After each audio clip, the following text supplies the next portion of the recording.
बताने के लिए। चलिए बढ़ते हैं आगे, और आज हमारे साथ हाइड्रो पावर की बड़ी कंपनी एनएचपीसी सरकारी कंपनी है। राजस्थान के बीकानेर में 300 मेगावाट की सोलर पावर प्रोजेक्ट के थर्ड चरण का कमर्शियल ऑपरेशन भी शुरू किया है, जो रीसेंट न्यूज है हमारे साथ। लेकिन कंपनी के पूरे ग्रोथ आउटलुक पर, FY26 पर आउटलुक पर तमाम सारे अपडेट देने के लिए, बिजनेस अपडेट देने के लिए राजकुमार चौधरी जी सीएमडी एनएचपीसी के बने हुए हैं।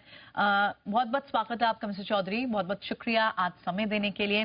सबसे पहले तो आपसे जो बड़ा सवाल रहेगा वो यही कि किस तरह की एनएचपीसी की टारगेटेड कैपेसिटी आप देखते हैं आने वाले 2 या 3 सालों के लिए? क्या आप हमें थोड़ी सी टाइमलाइंस बता सकते हैं?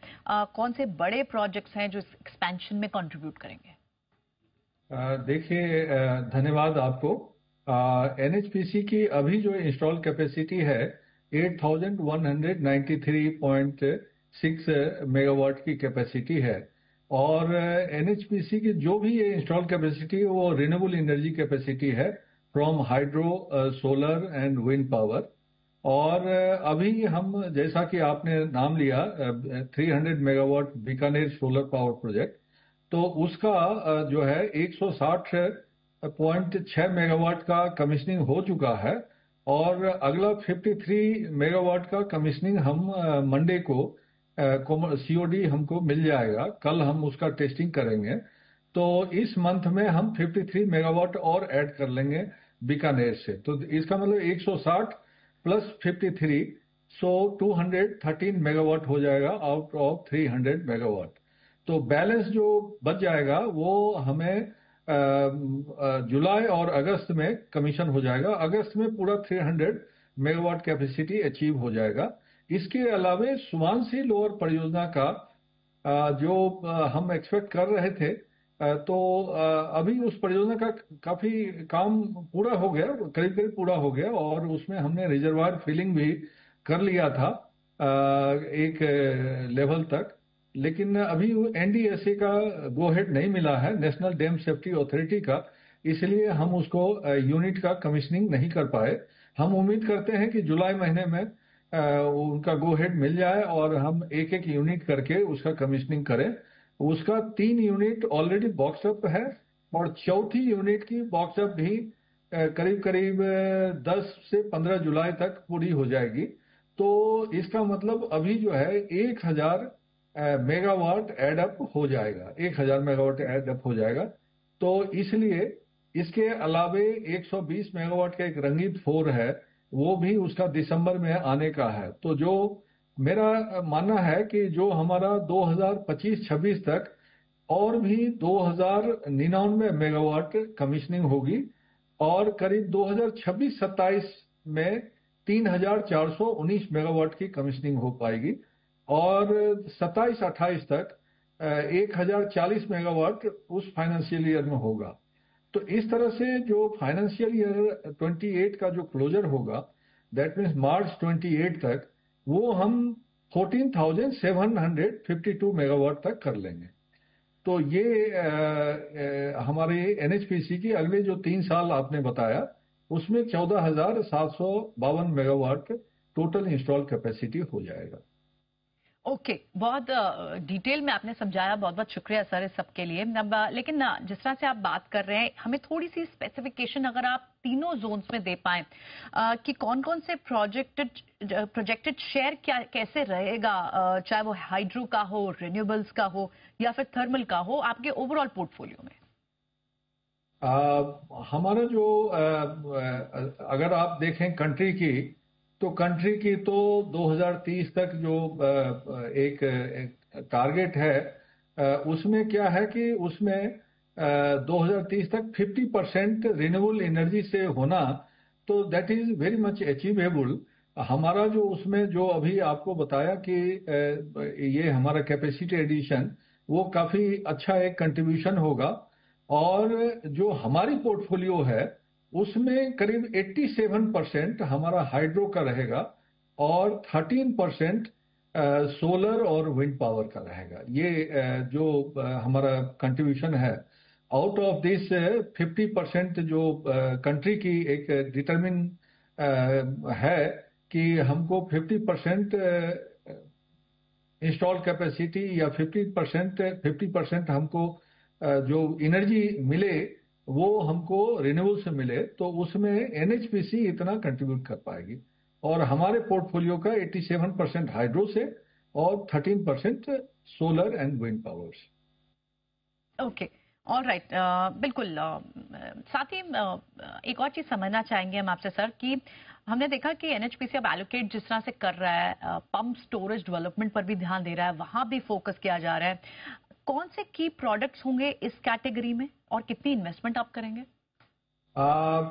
पंप स्टोरेज में देखिए हमारा जो है करीब करीब हमारा 19,000 मेगावाट, 19,600 मेगावाट का हमारा टोटल प्रोजेक्ट हमारे पास है, जो डिफरेंट स्टेज में है।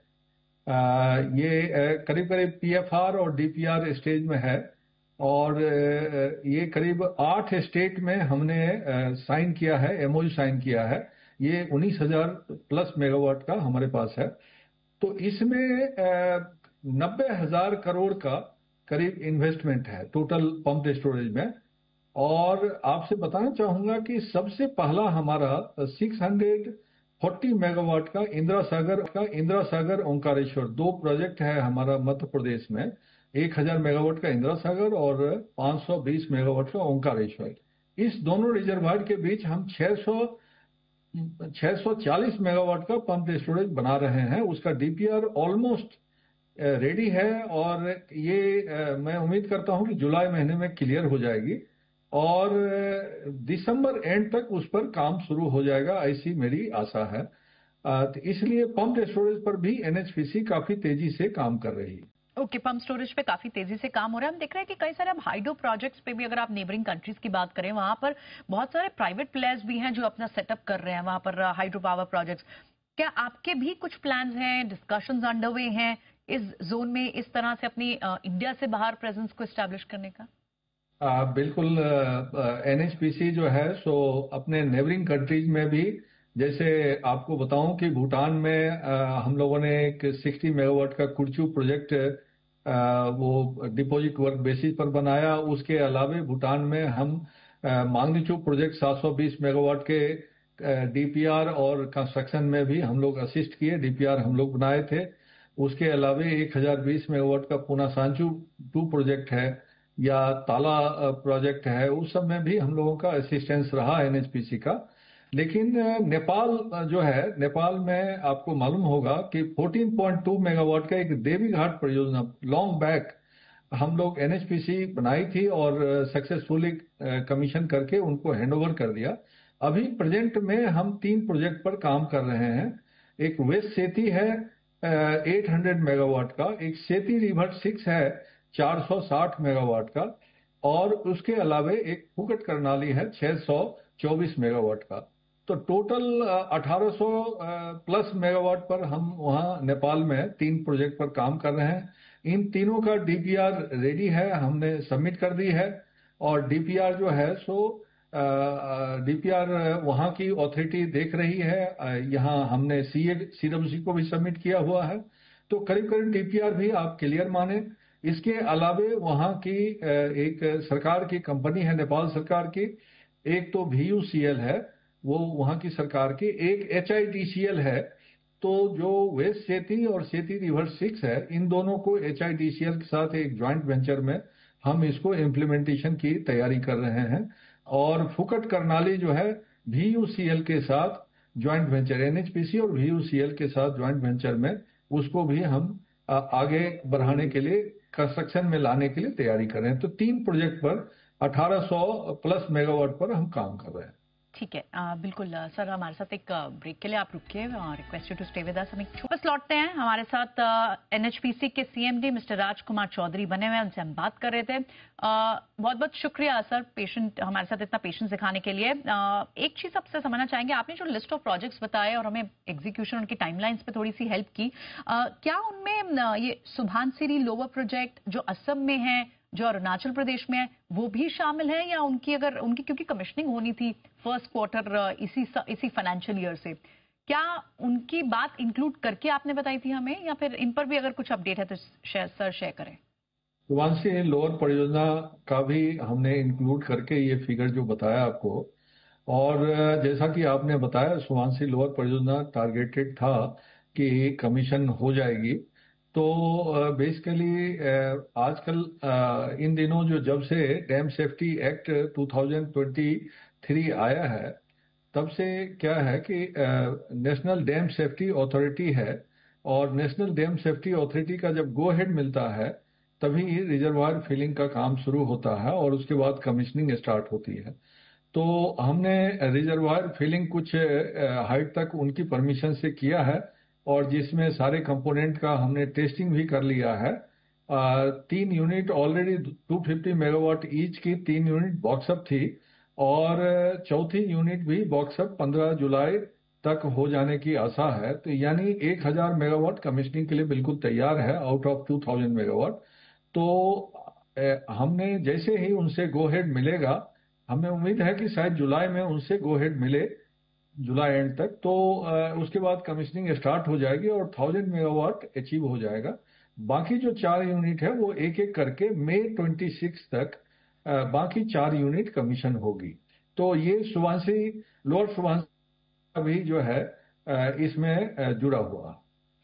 अच्छा, ओके, बहुत बहुत शुक्रिया सर, दोबारा ये हाईलाइट करके हम इतनी डिटेल में सारा समझाने के लिए, आज समय देने के लिए, जी बिजनेस पर अपना व्यू शेयर करने के लिए बहुत बहुत शुक्रिया आपका। धन्यवाद। धन्यवाद। चलिए, तो एनएचपीसी के सीएमडी से हम बात कर रहे थे, और कई सारे प्रोजेक्ट्स जिनकी कमीशनिंग की बात है first quarter of financial year में ही है, और इनसे इंक्रीमेंटल ऑफ कोर्स रेवेन्यूज भी आने जब शुरू हो जाएंगे तो स्टॉक के लिए पॉजिटिव ही होगा। एक छोटा सा ब्रेक, शो को यहीं वाइंड अप करते हैं, लेकिन ब्रेक के बाद भी लगातार मार्केट्स पर नजर बनी हुई है, आप कहीं न जाएं।